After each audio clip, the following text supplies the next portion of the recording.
Phone చేసినాము ఈరోజు రేపు అని చెప్పి వీళ్ళు పొడిగించినారు. సిలిండర్ ఉన్నాయో లేదో మాకు తెలియదు, కానీ ఈ రోజు అయితే ఖచ్చితంగా ఇస్తామని చెప్పినారు. 8 గంటల నుంచి ఇక్కడే వెయిట్ చేసినాము. వెయిట్ చేయనాక జనాలు అందరికీ అదే మాట చెప్పడంతో అందరూ ఏకదాటిగా ఒకేసారి రావడంతో సిలిండర్లు అయితే జనాలు ఎక్కువైపోయి సిలిండర్ ఇస్తామని చెప్పినారు. మాకు ఒక చీటీ కూడా ఇచ్చినారు. 40 చీటీలు ఇచ్చినారు. 40 మందికి ఒక సైడ్ లైన్లో నిలబడి సిలిండర్ ఇస్తామని చెప్పినారు.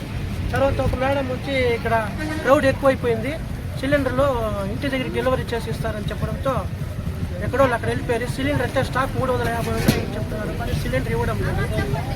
మాకు గ్యాస్ అయిపోయి 10 దినాల నుంచి ఇంటి దగ్గర గ్యాస్ లేకుండా ఉన్నాము.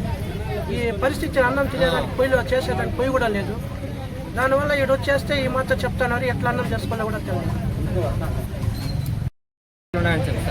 తెల్లారు 7 గంటలకు వస్తుంది. ఇంతవరకు మాకు ఏనాలి సార్. లైన్లో సీట్లు కూడా రాయించారు సార్. సీట్లు కూడా ఉన్నాయి సార్ దీంట్లో. మళ్ళీ అన్నాక వచ్చి సీట్లు ఉంటే చూపిస్తారు నెంబర్ ఇట్లా స్లిప్ రాయించే. మళ్ళీ ఎక్కువ జనాలు వచ్చేసిన దానికి డోర్ డెలివరీ చేస్తామని చెప్పేసి గమనం అయిపోతారు సార్. గ్యాస్ అయిపోయి 5 రోజులు అవుతుంది సార్. ఇంతవరకు సిలిండర్ దిగలేదు సార్. ఇంటికాడ పెట్టుకున్నాము, ఊర్లోకి రాలేదు సిలిండర్. అడిగినాము, అందుకే ఇక్కడికి వచ్చింది.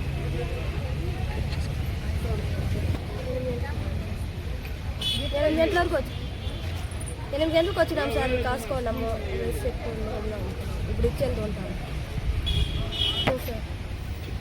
ఇక్కడికే డెలివరీ ఇస్తామంటారు. ఎప్పుడు వస్తారు నెంబర్ చెప్పే మామూలుగా పట్టుకుని లైన్ రానేలేదు సార్ బండి.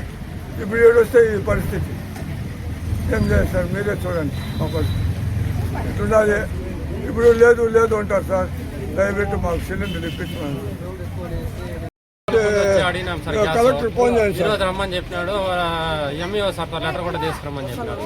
తీసుకుని వస్తే ఈరోజు క్లోజ్ చేస్తున్నారు. ఫోన్ చేయండి. ఏమో సార్ తెలియదు.